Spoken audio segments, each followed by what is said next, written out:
আপনাদেরকে আমি একটু সমীক্ষা দিই। আমাদের পুরুলিয়া জেলাতে, শুধু পুরুলিয়া জেলাতে ছৌ নাচের দল রয়েছে 400-র উপরে। প্রত্যেকটি দলে শিল্পী সংখ্যা রয়েছে কম করে 40 জন। তাহলে নমস্কার, সবাইকে শুভ শারদীয়ার শুভেচ্ছা। মা দুর্গার চরণে আমি শতকোটি প্রণাম জানিয়ে মা দুর্গার কাছে প্রার্থনা করি আপনারা সবাই ভালো থাকুন, সুস্থ থাকুন এবং আনন্দে দুর্গা পূজা উপভোগ করুন। তাই আজকে আমি সরাসরি ফেসবুকে এসেছি আমার কিছু মনের মনস্কামনা নিয়ে, সেগুলো আপনাদের কাছে একটু বলবো। যে কথাগুলো আজ আমি বলবো বিশেষ করে আমাদের পুরুলিয়া ছৌ শিল্পের জন্য।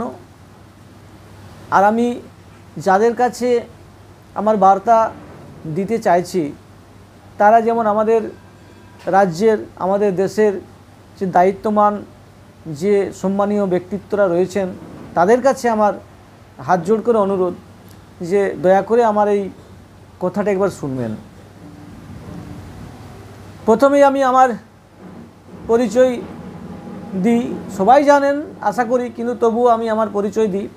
আমি শম্ভুনাথ কর্মকার। আমি একজন পুরুলিয়ার ছৌ শিল্পী। আমার ছৌ নাচের দল রয়েছে। আমি ছৌ নাচের সুবাদে দেশ দেশান্তর ছৌ পরিবেশন করে ঘুরে বেড়াই। এমনকি দেশের বাইরেও, বিদেশেও অনেকবার এই আমাদের দেশের শিল্পকে তুলে ধরেছি। আমাদের দেশের নামকে উচ্চ স্থানে তুলে রাখার চেষ্টা করেছি।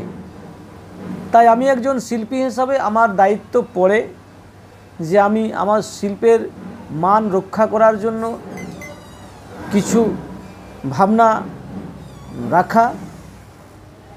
তার কারণ হলো আমি আজ যে কথাগুলো আপনাদের কাছে বলবো, বিশেষ করে ছৌ শিল্পীদের কিছু কথা বলবো আপনাদের কাছে। আজ অষ্টমীর দিন। তো কথাগুলো হচ্ছে যে আমি আমার এই পুরুলিয়া জেলায় যে ছৌ নাচের দলগুলো রয়েছে, প্রায় 400-র উপরে আমাদের পুরুলিয়া ছৌয়ের দল রয়েছে। এই দলগুলো যদি আমরা হিসাব করি তাহলে শুধু পুরুলিয়া নয়, শুধু ওয়েস্ট বেঙ্গল নয়, এটা পার্শ্ববর্তী ঝাড়খণ্ড, তাদেরও এই দল রয়েছে, ছৌ নাচের দল, একই স্টাইল, বীররস ছৌ। তো আমি বিশেষ করে আমি আমার যে অসুবিধার কথাগুলো আপনাদের কাছে তুলে ধরব। তো কথাগুলো হচ্ছে যে বর্তমানে দেখা গেছে বা অতীতেও কিছুদিন আগেও দেখা গেছে যে আমরা যে ছৌ নাচের দল যে বিভিন্ন জায়গাতে ছৌ পরিবেশন করার জন্য যাই, যে ডাক পাই আমরা ছৌ নাচের দলগুলো, তো আমরা শুধু ভারতবর্ষের মধ্যে নয়, আপনারা শুনেছেন, আমি বললাম যে দেশের বাইরেও আমরা ছৌ প্রদর্শন করি এই শিল্পকে তুলে ধরার জন্য। তাই আমরা যখন গ্রামীণ অঞ্চলে যে প্রোগ্রামগুলো করি, বিশেষ করে আমরা ওয়েস্ট বেঙ্গল তথা আমাদের এই পুরুলিয়া ছৌ, আমাদের পার্শ্ববর্তী রাজ্য হচ্ছে ঝাড়খণ্ড, তারপর হচ্ছে উড়িষ্যা এবং বিহার। এগুলো হচ্ছে আমাদের পার্শ্ববর্তী রাজ্য। তো আমরা অনেক সময় ঝাড়খণ্ড রাজ্যে ডাক পাই ছৌ প্রদর্শন করার জন্য। আর সেই ছৌ নাচের জন্য আমরা যে বাহনে যাই 407 ভ্যান। তো এই 407 ভ্যানে যখন আমরা প্রদর্শন করতে যাই, তখন আমাদের বেশিরভাগ আমাদের ছৌয়ের প্রোগ্রাম থাকে ঝাড়খণ্ডে। তো আমাদের পুরুলিয়া ছৌ যে দলগুলো রয়েছে, যেমন আমি কিছু বিশেষ বিশেষ দলের নাম করছি, বা আমরা যাদেরকে গুরুর স্থানে রাখতে বাধ্য হয়, যেমন গম্ভীর সিং মুড়া, স্বর্গীয় পদ্মশ্রী গম্ভীর সিং মুড়ার ছেলে বর্তমানে কার্তিক সিং মুড়া, এবং বাঘম্বর সিং মুড়া, হেম সিং মাহাতো, এদিকে স্বর্গীয় জুরু কুমারের নাতি দারা সিং মুড়া, এদিকে বিনাধর কুমার, এদিকে স্বর্গীয় প্রভুদাস কুমারের ছেলে মাননীয় সঙ্গীত নাটক একাডেমি পুরস্কারপ্রাপ্ত ভুবন কুমার মহাশয়, এদিকে অজিত কুমার। তো এদিকে আমাদের রয়েছেন স্বর্গীয় রাসু সহিসের যে দল, বর্তমানে যিনি যে দল এখন পরিচালনা করেন নিপেন সহিস, এবং আমার গুরুদেব ধনঞ্জয় মাহাতো যিনি এখন পরিচালনা করেন, ওনার ছেলে দেবেন মাহাতো। এদিকে স্বর্গীয় পদ্মশ্রী প্রাপ্ত নেপাল মাহাতো মহাশয়, তার ছেলে সৌগত মাহাতো, এবং আমাদের বর্তমানে রয়েছেন হেমচন্দ্র মাহাতো মহাশয়। এরকম করে আমাদের যে পুরুলিয়াতে যে মানে ছোট বড় বিভিন্ন স্তরের দল রয়েছে, ছোট বলাটা ভুল, সবাই বড় বা সবাই সমান, কিন্তু গুণের কিছু কম বেশি অবশ্যই থাকে, সেটা আমাদেরকে মেনে নিতে হয়। তো এই আমাদের যে দলগুলো ভিন্ন রাজ্যে যখন যায়, অর্থাৎ ঝাড়খণ্ড রাজ্যে যখন যায়, তখন আমরা লক্ষ্য করেছি বা বিভিন্ন সময় আমরা ওই সম্মুখীন হয়েছি, আমাদের পার্শ্ববর্তী রাজ্য ঝাড়খণ্ডে যে আমাদের পুলিশ প্রশাসন রয়েছেন, ওনাদের কাছ থেকে আমরা অনেক সময় ক্যাশ খেয়েছি, ফাইন পেয়েছি, ওই আমরা যেহেতু 407 ভ্যানে নাচ করতে যাই তার কারণে।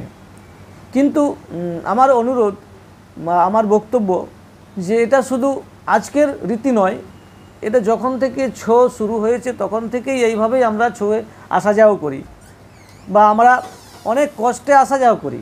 আমরা বাধ্য হই এই গাড়িতে যাওয়া আসা করার জন্য, কারণ আমাদের অনেক কিছু মালপত্র থাকে, সেগুলোকেও ক্যারি করতে হয়। তো আমরা ওভারলোডের জন্য ক্যাশ খাই, বা ওনাদের বিভিন্ন কারণে ওনারা ক্যাশ দেন। আর আমাদের কিন্তু এই 407 যাওয়া ছাড়া আর কোনো উপায় আমরা দেখতে পাচ্ছি না, কারণ আমাদেরকে ছৌ নাচ করতে গেলে আমাদেরকে এইভাবেই যেতে হবে। তো আপনারা আপনাদের জায়গা থেকে আপনাদের আইনটা পালন করেন, কিন্তু আমরাও নিরুপায়, আমাদের তো আর অন্য কোনো ব্যবস্থা নেই যে আমরা আবার অন্যভাবে আপনাদের কথা মতো যেতে পারবো। আমরা দেশের আইনকে সম্মান করি, দেশের নিয়মকে আমরাও মানতে বাধ্য, কিন্তু যদি আমরা দেশের আইনকে না মানি সেটাও ঠিক না। কিন্তু আমি ওই প্রথমেই বলছি আমরা নিরুপায়, কারণ একটা গ্রামে আমরা প্রোগ্রামের জন্য পারিশ্রমিক পাই 14 থেকে 15 হাজার টাকা। সেখানে আমরা যখন হিসাব করি যে 30 জন শিল্পী রয়েছে, গাড়ি রয়েছে, তার জন্য মাইক রয়েছে, তো হিসাব করে দেখা যায় যে গ্রুপ লিডারের বা ওস্তাদের কিছুই থাকে না। কিন্তু আমরা আপ্রাণ চেষ্টা করি এই শিল্পটাকে বাঁচিয়ে রাখার জন্য, বা আমাদের অবশ্যই চেষ্টা আছে এবং থাকবে যে শিল্পটা বাঁচিয়ে রাখব। তো এইভাবে যদি আপনারা আমাদেরকে ক্যাশ দেন, আমি যদি বলি বেশি না, আপনারা যদি আমাদেরকে, বিশেষ করে আমাদের প্রশাসনের কাছে আমি বলছি যে বেশি না, যদি আপনারা 1000 টাকাও ক্যাশ দিয়ে দেন, সেটাও কিন্তু আমাদের লস। আমরা এটা দিন মজুরেই মতোই কাজ করছি, এটা আমরা বেশি কিছু পাচ্ছি না। যেমন দিন মজুরি মাঠে ঘাটে কাজ করলে 200-250 টাকা পাওয়া যায়, ছৌ নাচ করলেও কিন্তু সেটাই পাওয়া যায়। কিন্তু আপনারা যদি মনে করেন যে এটা আমাদের গুরুত্বপূর্ণ একটা শিল্প, আমাদের দেশের এটা যদি গর্ব মনে করেন, তাহলে আপনারাই বিচার করুন যে এটা আমাদের করা উচিত কি না। আমি এটা বিশেষ করে আমি প্রশাসনের কাছে অনুরোধ রাখবো, আপনারা বলুন যে আমরা ছৌ নাচ করবো কি না, কারণ ছৌ নাচ করতে গেলে আমাদেরকে এইভাবেই যেতে হবে, এইভাবেই আসতে হবে। প্রাণের ঝুঁকি রয়েছে, সেটাও স্বীকার করব না। তাই এইবারে আপনারা বলুন যে প্রাণের ঝুঁকি নিয়েও তো আমরা এই শিল্পটাকে বাঁচিয়ে রাখার চেষ্টা করছি। তো যদি আপনাদের মনে হয় যে না এটা করার দরকার নেই, তাহলে আপনারা একটু কমেন্ট করে বলবেন, বা আপনারা একটু অ্যাডভার্টাইজ করুন যে না আজ ছৌ নাচ করার দরকার নেই, এটা আমাদের প্রয়োজন নেই। আমরা আপনাদের কাছে কিচ্ছু চাইছি না, এই জিনিসগুলোই চাইছি। আর বিশেষ করে আমাদের রাজ্য প্রশাসনের কাছে আমি একটা হাত জোড় করে অনুরোধ রাখবো যে স্যার মহাশয়, আপনারা যে পার্শ্ববর্তী যে রাজ্যগুলো রয়েছে সেই প্রশাসনের সাথে একটু বসে আলোচনা করুন যে আমাদের শিল্পটাকে আমরা কিভাবে বাঁচিয়ে রাখব।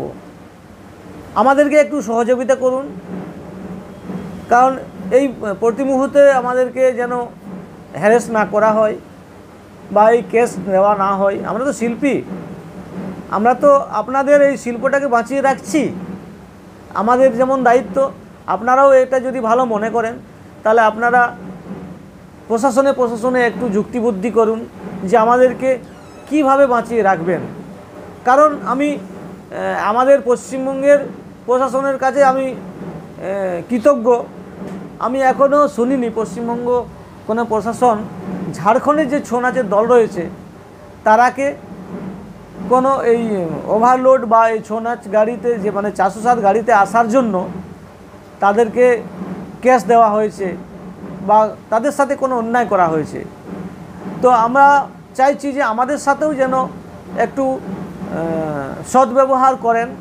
আর ওই প্রথমেই বললাম যে আপনারা বিবেচনা করুন যে এই ছৌ শিল্পটাকে রাখা উচিত কি না, কারণ এই ছৌ শিল্প কমনওয়েলথ গেমে গেছে, বিভিন্ন প্রতিযোগিতায় সফল হয়ে ফিরে এসেছেন, আমাদের দেশের নাম আমাদের রাজ্যের নাম উজ্জ্বল করেছে এই ছৌ নাচ। তো আমাদের যখন আমরা রাজ্যের বাইরে যাই তখন রাজ্যের সম্মান থাকে, যখন আমরা দেশের বাইরে যাই তখন দেশের সম্মান বাঁচিয়ে রাখি আমরা। তাই আমাদেরকে যদি গুরুত্ব মনে করেন তাহলে দয়া করে আপনারা একটু এই বিষয়টা নিয়ে ভাবুন। যেমন আমাদের প্রত্যেক রাজ্যেই যে আমাদের জনপ্রতিনিধিরা রয়েছেন, এমপি এমএল মহাশয়রা, ওনাদের কাছেও আমার অনুরোধ আপনারা সবাই মিলে একটু ভাবুন যে পুরুলিয়ার ছৌ শিল্পটা তথা মানভূমের যে ছৌ শিল্প, এই শিল্প কতটা গুরুত্বপূর্ণ। যদি আপনারা গুরুত্বপূর্ণ মনে করেন তাহলে দয়া করে একটু আমাদের জন্য একটু ব্যবস্থা করুন। আমরা অন্য কিচ্ছু চাই না আপনাদের কাছে, শুধু ব্যবস্থা করুন আমাদেরকে কিভাবে প্রোটেকশন দেবেন বা আমাদের সুস্থতা কিভাবে বজায় রাখবেন। কারণ আপনারা বুঝতে পারছেন সারা রাত্রি আমরা নাচ করি, আবার সেই নাচ করে নাচের গাড়িতে কিভাবে আসি, এসে নিয়ে আবার সেই নাচের যে পারিশ্রমিক পাই সেই পারিশ্রমিক নিয়ে গিয়ে আমরা পরিবারের যাদের বউ রয়েছে, বাচ্চা কাচ্চা রয়েছে, মা বাবা রয়েছে, তাদের জন্য এই টাকা দিয়ে, সামান্য টাকা দিয়ে 200-250 টাকা পাওয়া হয়, এই টাকা দিয়ে আমরা চাল, এই তরকারি কিনি এবং সবার মুখে আমরা খাবার দিই। তো এটা আমরা চেষ্টা করছি, যে চেষ্টা নয়, এটা যেমন আমরা বিশেষ করে আমি এটা গর্বের সহিত বলতে পারি যে যদি আমার পুরুলিয়ার মধ্যেই 400-র উপরে দল থাকে। আপনাদেরকে আমি একটু সমীক্ষা দিই, আমাদের পুরুলিয়া জেলাতে, শুধু পুরুলিয়া জেলাতে ছৌ নাচের দল রয়েছে 400-র উপরে। প্রত্যেকটি দলে শিল্পী সংখ্যা রয়েছে কম করে 40 জন। তাহলে আপনি এইবারে 40টি যদি দল, 40টি যদি শিল্পী থাকে এক একটা দলে, তাহলে আপনি 400 দিয়ে যদি গুণ করেন তাহলে সেখানে দেখা যাচ্ছে 16,000 শিল্পী যুক্ত রয়েছে। এটা আমি মানে পুরোপুরি বললাম না যে আমাদের কত দল রয়েছে, আমি 400খানা দল খুঁজে পেয়েছি, 400-র উপরেও দল রয়েছে। এইবারে যদি আমি ঝাড়গ্রাম জেলাতে হিসাব করি সেখানেও ছৌ নাচের দল রয়েছে। আমাদের ছৌ দলগুলো রয়েছে সেখানেও যদি হিসাব করি তাহলে আমাদের এই ছৌ নাচের দল প্রায় 600-র উপরে যাবে। কিন্তু আমি অন্য রাজ্যের হিসাব দিতে চাইছি না, আমি আমার রাজ্যের হিসাব দিতে চাইছি। তাহলে আমাদের এতগুলো ছৌ দল, এতগুলো ছৌ দলের মধ্যে এতগুলো শিল্পী এই ছৌয়ের মধ্যে নিযুক্ত রয়েছে। তাহলে এবার আপনারা ভাবুন যে কত আর আমরা সারা বছরে 6 মাস অন্তত এই ছৌ নাচের মধ্যেই যুক্ত থাকি। তাহলে এই যারা ছৌ নাচের মধ্যে যুক্ত থাকি আমরা কিন্তু সরকারকে কোনোভাবেই বিরক্ত করি না, সরকারকে আমরা কোনোভাবেই বিরক্ত করি না যে আমাদের জন্য আপনি কিছু করে দেন, কারণ আমরা এই কারখানাটা নিজে থেকেই করেছি। আমরা নিজে থেকেই যে কারখানা করেছি সেই কারখানার মধ্যেই আমাদেরকে কাজ করতে দিন এবং সহযোগিতা করুন। আপনারা কিভাবে সহযোগিতা করলে আমরা আরও বড় হব, আমাদের রাজ্যের নাম, আমাদের দেশের নাম কিভাবে আমরা উজ্জ্বল করতে পারবো, বা এই যে হারিয়ে যাওয়া শিল্পটাকে, যেমন পুরুলিয়ার মধ্যে বিশেষ করে মানভূমের মধ্যে যে আমাদের এতগুলো শিল্প ছিল, যেমন টুসু, ভাদু, করম, ঘোড়া নাচ, কাঠি নাচ, বুলবুলি নাচ, এই বাই নৃত্য, ধুমরি নাচ, নাটুয়া নাচ, এরকম প্রভৃতি অনেক কিছু আমাদের এই পুরুলিয়াতে লোকশিল্প ছিল যেগুলো প্রায় লুপ্ত হয়ে গেছে। আজকে কিন্তু যদি বেঁচে আছে এবং যদি বৃদ্ধি পাচ্ছে তাহলে কিন্তু এই আমাদের এই পুরুলিয়ার ছৌ নাচ। এই ছৌ নাচ আপনাদের মানে কি বলবো, আপনারা ভাবতে পারবেন না যে আপনারা কি সহযোগিতা করছেন আমাদেরকে, যার জন্য আমরা এত করছি। তাহলে যদি আপনাদের অসহযোগিতায় যদি আমরা এতটা উঠতে পারি, তাহলে আপনারা যদি সহযোগিতা করেন তাহলে নিশ্চয়ই আমরা এই শিল্পকে আরও বৃহত্তর আকারে তুলে ধরতে পারবো। তাই আমি এই আশা রেখে আমি আপনাদের কাছে ক্ষমা প্রার্থনা করছি যে আমার এই বক্তব্যের মধ্যে যদি কোনো ভুল ত্রুটি থাকে, বিশেষ করে আমি উচ্চ কর্তৃপক্ষের কাছে আমি ক্ষমা প্রার্থনা করছি যে দয়া করে আমি একজন শিল্পী হিসাবে আমি ক্ষমা চাইছি যে যদি ভুল ত্রুটি হয়ে থাকে আপনারা ক্ষমা করে দেবেন। আর বিশেষ করে শিল্পীদের কাছে আমার অনুরোধ যে আমার এই বক্তব্যটা কতটা সঠিক এটা আপনারা দয়া করে জানাবেন। ধন্যবাদ, নমস্কার।